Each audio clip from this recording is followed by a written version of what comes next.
Magandang araw po sa inyong lahat mga kababayan at welcome back dito po sa PNR at ito nga mga karibyo natin, may nadiskubre. Nako, Secretary Dizon at Senator Marcoleta Sanibversa. Ayan mga kababayan, patungkol po riyan ang ating aalamin at bibigyan ng reaksyon ngayong araw na ito. Pero bago po natin simulan yan, sa mga hindi pa po nakapag-subscribe sa ating munting channel, pa-subscribe naman po mga kababayan. At ito na nga, simulan na po natin to.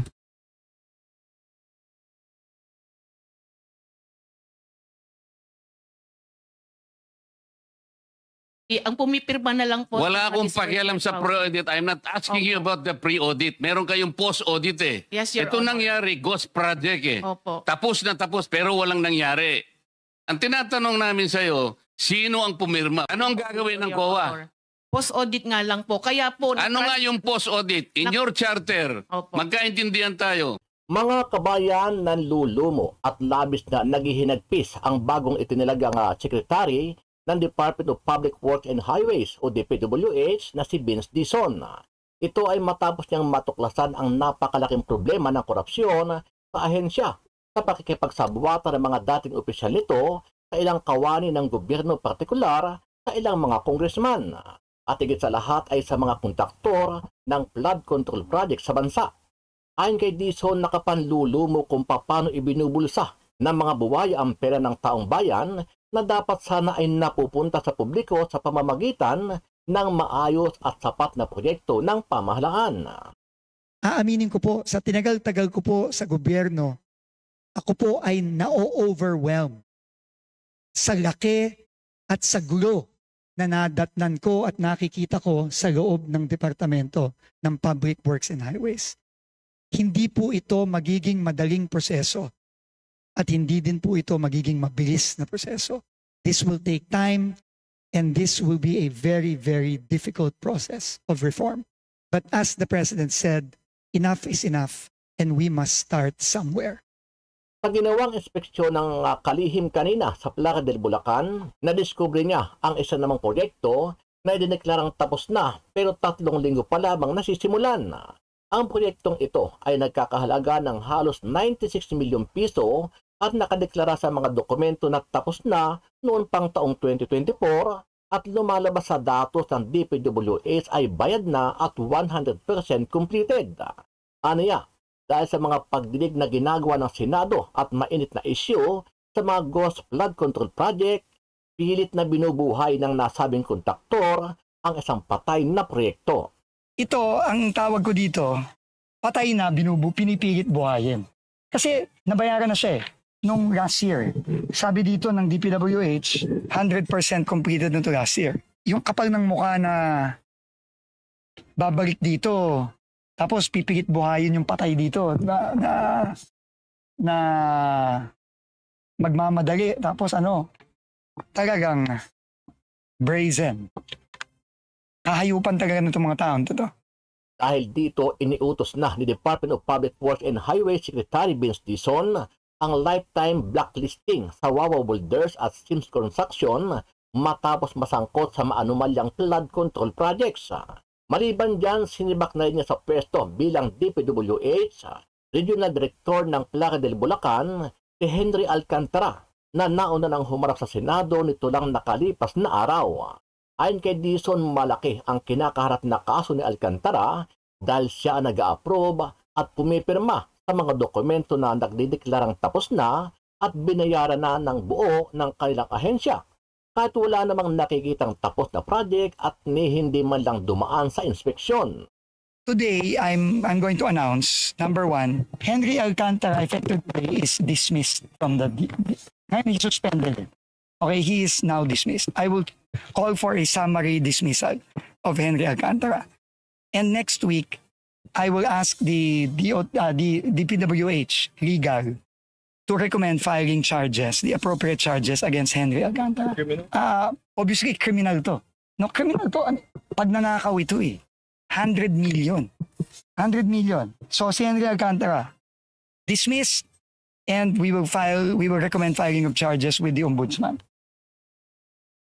So yan mga kababayan, putulin lang po natin saglit yung pagsasalita ni Secretary Vince Dizon mga kababayan sapagkat eto, kapapasok lang na balita mga kababayan, no? Yan. Yung mag-asawang Diskaya mga kababayan, iyak na. Aha. Dahil po sa balitang ito, mula po sa kanilang abogado. Ito po mga kababayan ng balita. Na-freeze bank account ng mga Diskaya, di na ma-access.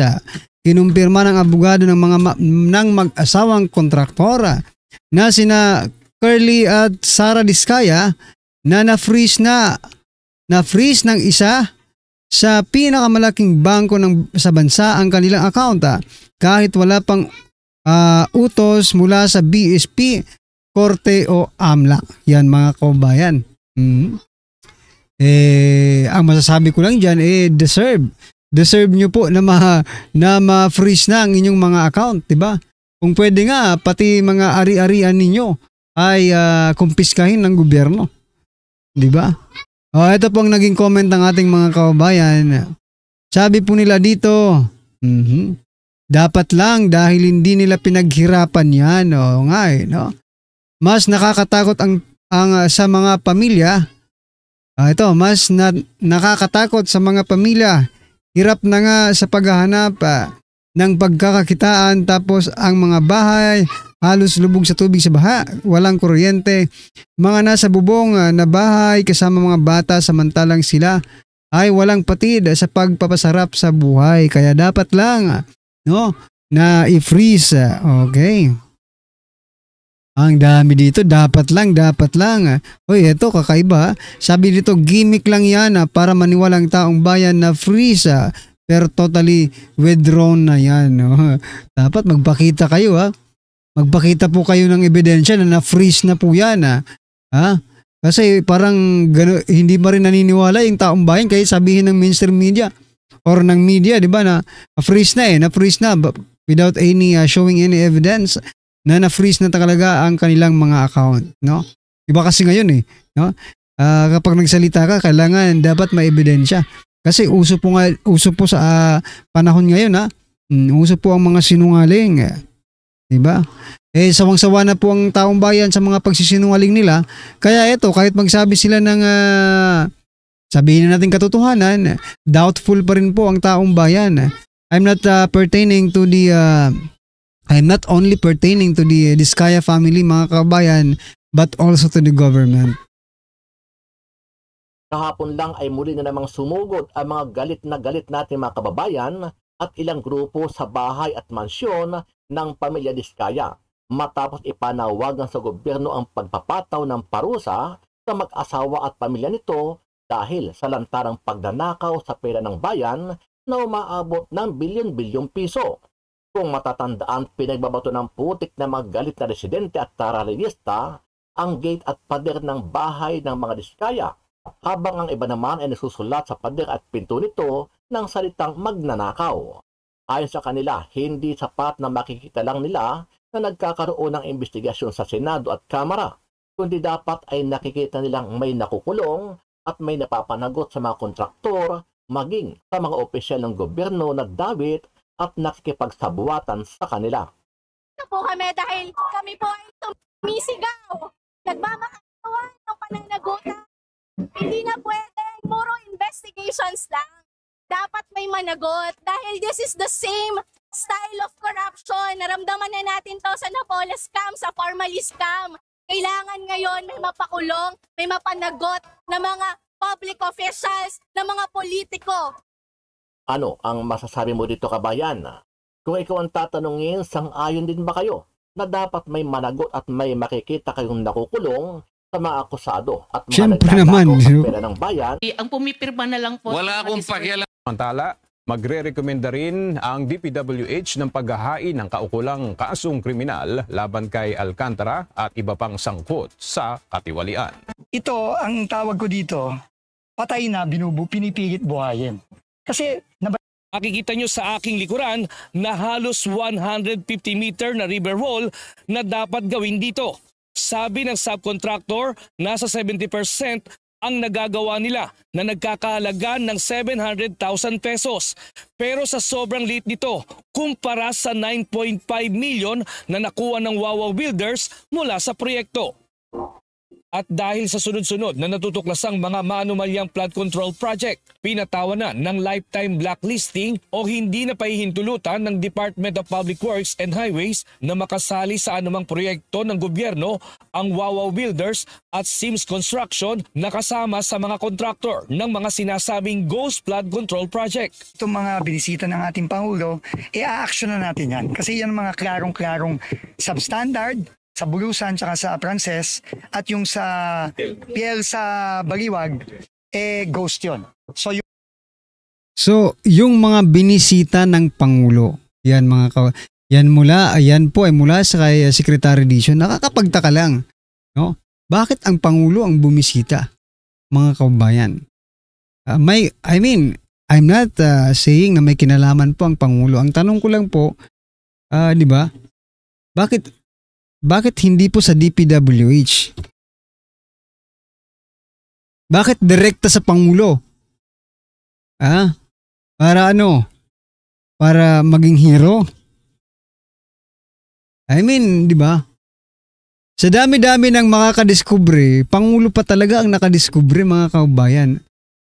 Tapos sinasabi po dito sa House of Representatives, hindi po galing sa kanila ang mga insertion na yan. Sino po ang nag-insert? Di ba, mga kababayan? Well, anyway, mga kababayan, speaking of flood control project, sabi po dito, si Representative Ungab, sabi niya po dito, mas pinondohan pa ang walang master plan kaysa sa meron na mga flood control project. Ito, mga kababayan, pakinggan po natin to. Yung recommendation dapat ng expert, yun yung sinasabi ko, technical. Yung mga recommendation ng expert, yun ang ating susundin. Ang problema, mangingibabaw yung political. Pag mangingibabaw yung political, hindi nasusunod yung kung anong gusto, kung saan yung drainage, saan dadaloy yung tubig. Yun yung biggest problem doon. Kung merong master plan, hindi napapunduhan. Pero yung walang master plan, yung napapunduhan. So yan, mga kabayan, klarong-klaro Kung yung patuloy na mga walang master plan, yun patuloy ang pinupunduhan at hindi lang pinupunduhan. Ang lalaki ng pondo, mga kabayan. Pero yung may master plan, sabi po ni Representative Ungab, ni Congressman Ungab, yan walang pondo. Ano ba yan? Baka sabihin nyo naman gawa-gawa nyo lang yan. Pero ito, hindi naman siguro magsasalita si Congressman Ungab kung wala siyang ebidensya na yung mga walang master plan, no?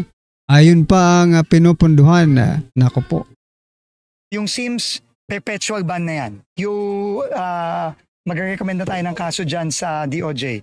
Yung Wawaw, perpetual ban na yan, magre-recommend na tayo ng kaso sa DOJ. Pero bukod sa mga kontratista, nais ding papanagutin ng DPWH ang ilang opisyal ng ahensya na pumirma at nag-aproba sa completion ng proyekto. Kabilang dito si DPWH Regional Director Henry Alcantara na tinanggal na rin ng kalihim sa serbisyo at planong sampahan ng reklamo. Today, I'm going to announce, number one, Henry Alcantara effective today is dismissed from the he's suspended.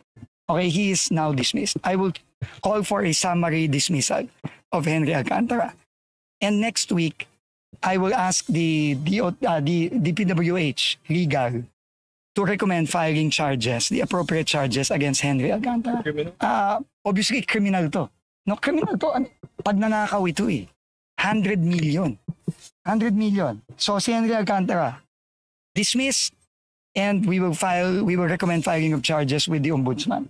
Bukod kay Alcantara, inirekomenda rin ng DPWH sa Ombudsman na masampahan ng kaso ang iba pang mga opisyal ng ahensya na sangkot rin sa katiwalian. Giit ng kalihim, hindi niya kukonsintihin ang mga kontraktor at opisyal na sangkot sa anomalya. Tiniyak naman ni Secretary Dizon na sisimulan ng DPWH ang malawakang paglilinis sa hanin nito para matigil na ang Ghost Project at masiguro na mapapakinabangan ng taong bayan ang bawat pisong inilaan sa infrastruktura. Muling So yan, mga kabayan, bawat pisong nakalaan ay dapat mapakinabangan, no? ng taong bayan. Parang si Speaker Martin Romualdez lang mga kabayan, no? Yan, no? Gusto tayong papaniwalain ni Speaker Martin Romualdez, no? Na mayroon silang matinong pamumuno, no? Sabi niya po kasi dito, let us build, sabi niya po, let us build a governance culture where every peso is protected, every project is transparent, and every public official is held to the highest standard of service. Nako naman. Matinong pamumuno. Ayan mga kabayan. Dapat daw may matinong pamumuno. Ayan. Sa palagay niyo po ba? Di ba ilang beses na pong nananalo sila sa political career nila, di ba? Ilang beses na po silang nakaupo, no? I mean, yung mga term nila paulit-ulit na lang. Ang tanong ko sa inyo mga kabayan, matino po ba ang kanilang pamumuno? Kasi mga karibin natin, kung matino po ang pamumuno ng administrasyong ito, magiging ganito ba tayo? Yung pag-uusapan ba natin puro korupsyon? Dapat kung matino ang pamahalaan, kung matino ang gobyerno natin ngayon, ang pinag-uusapan po natin ay more on accomplishment, no? Development ng mga project. Kaso yung development ng mga project nila, ikakaiba. Pababa po ang development. Pabagsak, imbis na pataas, di ba? Paano natin nasabing pababa? Biruin mo, mga korupsyon ang pinag-uusapan. Hindi po development na positive. Negative development po ang nangyayari. Tapos sasabihin po ni Speaker Martin Romualdez na matinong pamumuno. Aba, sinong pinagluloko nyo? Diba?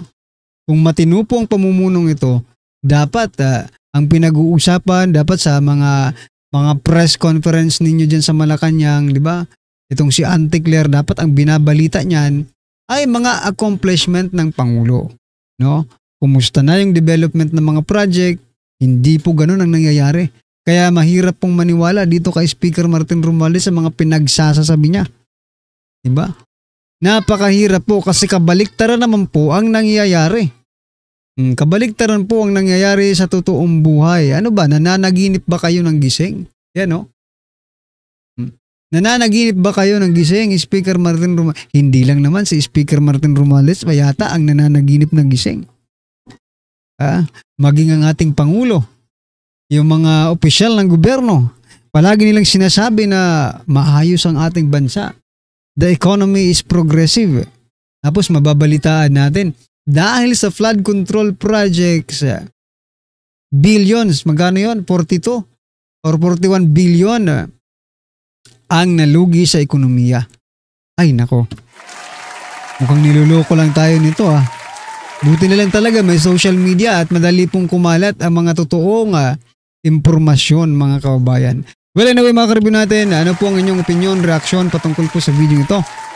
Comment na lang po sa baba. Ayan, maraming salamat po.